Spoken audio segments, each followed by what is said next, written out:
Micky, hi. Hi, is this Kip? Yes, it is. How are you?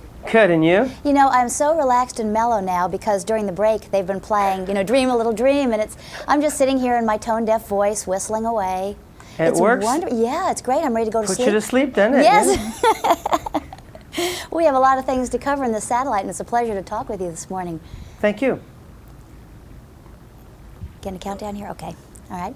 Well, just in time for Christmas, here it comes, the CD box set of all the Monkees classics, plus a whole lot of songs, a whole lot, 80 hours of, 80 songs, 5 hours of music. Do you think people will be surprised that the Monkees actually recorded so many songs? Well, possibly, yeah. I should think so. A lot of the stuff was unreleased when the show went off the air. We still had quite a wealth of material. I hope that people will also appreciate the quality of the material. There was so many unbelievably great songwriters writing for us back then, like Neil Diamond and Carole King, Harry Nilsson, Paul Williams, Neil Sedaka, Carol Bayer Sager. Unbelievable writers, and all those songs are penned by, the real top-notch writers at the time. And now. Oh yes, definitely. And you forgot Boyce and Hart. and Boyce and Hart, yeah. Over the years, since the Monkees were making music, it's gone through a lot of changes. Where do you see the Monkees' place in history? Well, I don't know. I see it, the Monkees, as a television show first. I was, because that's how I approached it. I was an actor, cast to play the part of a rock and roll drummer. Having said that, then of course it quickly became something more than that. The fantasy and reality started to get, the difference got very vague, and of course we went on the road as a group and performed. Our first concert series was 200 dates. So whether or not it was a group or a television show or a television show about a group, I'm the last one to ask about that, but my perception of it was, yes, it was a television show about a group. It's similar to Spinal Tap now, or something of that nature. I often say that the Monkees becoming a group is equivalent to Leonard Nimoy becoming a Vulcan. Because that's what happened, and we did become a group in that sense, and went on the road and did the dates and did the recordings and did the singing and all that. But it started out as a television show about a rock and roll group. We won Emmys for it, for instance. At the time, I know that rock critics tended to, at the time music critics tended to dismiss the Monkees as being a creation of TV and not a legitimate music group. Did that sting? Oh, not at all. First of all, I didn't even notice, and second of all, I could have cared less if I did. It meant that the critics had little or no effect upon the success of the show. Usually they were what I like to call the hippoisie, who think everything has to be so very clever and stylish, when indeed I think style is usually indicative of no character. So it didn't bother me at all, because I was quite confident and comfortable in my role. I mean, it's the equivalent of Dennis Quaid doing the Jerry Lee Lewis movie, or Val Kilmer doing Jim Morrison. I was Micky Dolenz doing this drummer called Micky in the Monkees. So no, I didn't have a problem at all. I think part of the problem also is that we kind of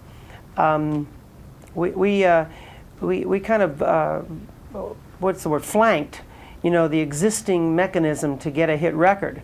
We went around the side, kind of out of left field. We didn't need the traditional established music critics and radio station network and the record companies and all that stuff that went on. You had to be part of that at the time to get anywhere. Well, we just suddenly went right over the top, and the radio stations had to play the records, whether they liked it or not. The record stores had to stock the records, whether they liked it or not. And I think that a lot of people just kind of got ticked off and a little bit jealous about it all. And they never really looked. Mike Nesmith had a great line. He said the Monkees was like a circus tent. Everybody just looked at the tent and nobody went inside. And I think that's true. And now that these songs are standing up after so many years, and people are looking at the credits and going, oh, that was written by Carole King. Oh, that was written by Harry Nilsson. Oh, that was written by Boyce and Hart. Oh, and so that's given it a certain credibility. Yeah. What was it like for you when you got back with Peter and Davey and went back on stage as the Monkees? Was it hard to step back into those psychedelic threads? No, not at all. Because again, I just said, okay, I'm going to go play this. I suppose it's the same as William Shatner when he gets back and does a new Star Trek movie. He doesn't have any problem becoming Captain Kirk, and that's virtually the same thing with me. It was great fun. I had a great time, and I decided about a year and a half ago to go solo. Because I thought that was enough of that character in a way. And that's what I've done now, and I've just released a new album of children's lullabies. Yes, the Monkees always appeal to children, and now you're the first artist signed to Kid Rhino Records with the children's lullabies. What about that project appealed to you? Well, I've always had an affinity for children's programming and children's music, and I have children of my own.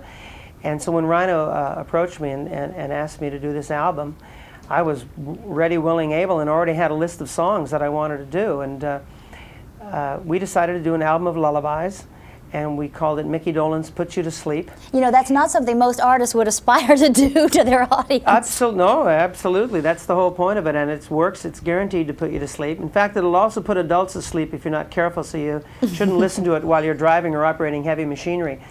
But I was very anxious to do it, and we picked songs from the 60s and 70s, songs that I was singing to my kids, like Blackbird by the Beatles and Sugar Mountain by Neil Young, and a couple of Harry Nilsson tunes and a Carole King tune, actually. Songs that weren't written necessarily as lullabies, but lent themselves to the genre. We did do a couple of lullabies, Beautiful Boy by John Lennon, and St. Judy's Comet by Paul Simon, tunes like that also. So it also appeals to the adults, because they're done as ballads, not as juvenile or infantile kind of nursery rhymes. You mentioned being a dad yourself, and I know you must be extremely proud of your daughter Amy's success in films. What advice have you given her from your business, your years in show business, that might help her in her career? Well, simply not to take it too seriously, you know. It's only show business. And that to approach it as a business, and not let your personal feelings and emotions too often try to get in the way, or because you can tend to be very, very hurt and there's a lot of rejection in this business. And whereas in other businesses, if they reject your product, like your computer or your ashtray or whatever you're selling, you don't take it personally. You just say, oh, they don't like my computer. But in this business, our product is ourselves. And when they reject that, it can be very damaging and very hurtful. And you have to try and separate your persona from your person, as it were. And that is the advice I gave her. I wonder, that and get a good lawyer. Get a good lawyer. I wonder what kind of reaction your kids gave you growing up when they watched the old Monkees films and the old Monkee shows. Well, they were watching the show from the time they were born, so they don't know anything else. You know, they can't step outside and really look back at it. So to them, Daddy's always been on TV and been they thought that everybody's daddy was on TV. Wearing all the clothes and doing fun things. I was wondering if you might feel comfortable singing just a little bit of maybe one of your favorite Christmas carols for us that we could use around the Christmas season. Oh, wow, dear. We've got about a minute left here, so not a whole lot, but maybe just about 20 seconds of something you like.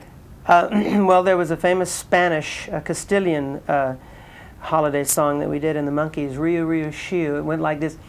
Rio, Rio, Shiu, l'acqua da rivera, io sguardo il lobo de nostra codera. Rio, Rio, Shiu, l'acqua da rivera, io sguardo il lobo de nostra codera. Isn't that pretty? That's beautiful. Micky, thanks. It's been a real pleasure talking with you this morning, and I'm going to go home and listen to all my CDs now. Thank you, Kip. Bye. Bye.